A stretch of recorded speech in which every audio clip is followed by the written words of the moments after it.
மக்களவை தேர்தலில் தமிழகத்தில் பாஜக படுதோல்வி அடைந்தது. இந்த தோல்வியை தொடர்ந்து தமிழக பாஜக தலைமையை வெளிப்படையாகவே தமிழிசை சவுந்தரராஜன் விமர்சித்து வந்தார். இதைத் தொடர்ந்து தமிழிசை தரப்புக்கும் அண்ணாமலை தரப்புக்கும் இடையே வார்த்தை மோதல் அதிகரித்தது. தமிழக பாஜகவில் தற்போது குற்ற பின்னணி கொண்டவர்கள் அதிகம் சேர்ந்துள்ளனர். நான் தலைவராக இருந்த போது கட்சியில் சேருவதற்கு சில கட்டுப்பாடுகளை வைத்திருந்தேன். இதனால் மிகவும் நேர்மையானவர்களுக்கு மட்டுமே இடம் அளிக்கப்பட்டது.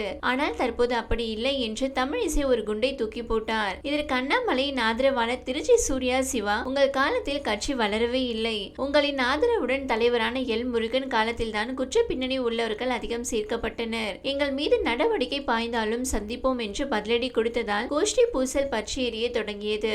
உடனே தமிழிசைக்கு ஆதரவாக களமிறங்கிய பாஜக மூத்த நிர்வாகி கல்யாணராமன் அண்ணாமலையை தலையில் தூக்கி வைத்து கொண்டாட 2 வார் ரூம்கள் தனியாக செயல்பட்டு வருகின்றன. அதில் உள்ளவர்கள் அமலாக்கத்துறை வழக்குகளில் சிக்கியவர்களை மிரட்டி பணம் பறித்து வருகின்றனர். இப்படியான நபர்கள் இருந்தால் கட்சி எப்படி வளரும் என்றெல்லாம் சரமரியாக விமர்சித்தார். தமிழிசை தரப்புக்கு அண்ணாமலை இடையே மோதல் போக்கு உச்சகட்டத்தை எட்டியதால் கட்சி தலைமை அதிரடி நடவடிக்கை எடுக்க முடிவெடுத்தது.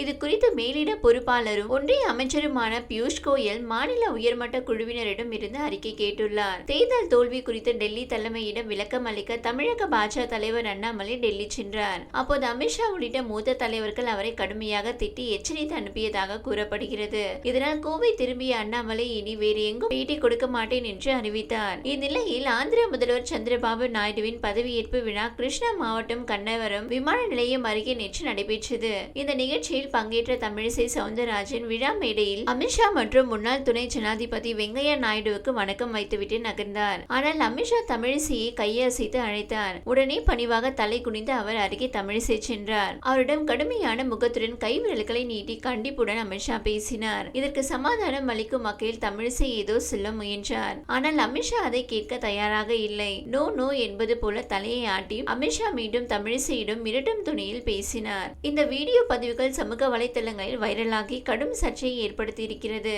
ஒரு பெண்ணை முன்னாள் ஆளுநரை பொது மேடையில் எப்படி அமித்ஷா பகிரங்கமாக கண்டிக்கலாம் என்பது விமர்சனம் வைப்போரின் கருத்தாக உள்ளது. இந்த விவகாரம் அரசியல் வட்டாரத்தில் பெரும் பரபரப்பை ஏற்படுத்தியுள்ளது.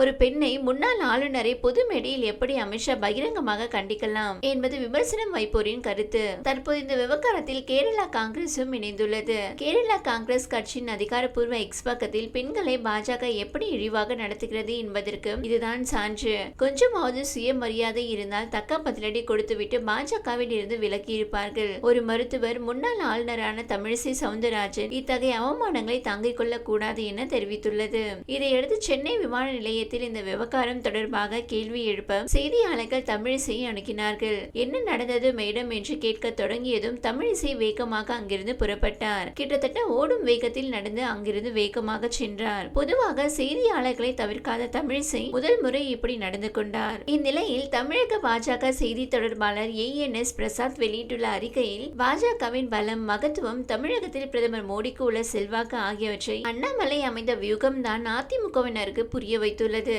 இதுதான் பாஜகவுக்கு கிடைத்த வெற்றி. ஆனால் சிலர் பாஜகவுக்கு கிடைத்த இரட்டை இலக்க வாக்கு சதவீத வெற்றியையும் திமுக அதிமுகவுக்கு மாற்றாக 3வது கட்சியாக பாஜக உருவெடுத்துள்ள வரலாற்றையும் மறைக்க முயல்கின்றனர். அண்ணாமலையை விமர்சிப்பதாக நினைத்து அதிமுகவுடன் கூட்டணி அமைக்காததால் தான் பாஜகவுக்கு ஓரிடம் கூட கிடைக்கவில்லை என்கின்றனர். அவர்கள் பாஜக தேசிய தலைமையின் முடிவை விமர்சனம் செய்கிறார்கள் என்பதே உண்மை. பாஜகவுக்கு எப்போதும் இல்லாத வாக்கு சதவீதம் கிடைத்தும் கட்சி தலைமையை பகிரங்கமாக சிலர் விமர்சிக்கின்றனர். இது தவறு என்று அவர்களது மனசாட்சிக்கு தெரிந்தும் ஏதேதோ காரணத்துக்காக எதிர்க்கின்றனர். பிரதமர் மோடி சொன்னது போல தமிழகத்தில் பாஜக சரியான திசையில் பயணித்துக் கொண்டிருக்கிறது என்பதை அவர்கள் புரிந்து கொள்ள வேண்டும். இல்லாவிட்டால் காலம் புரிய வைக்கும். இவ்வாறு அவர் தெரிவித்துள்ளார்.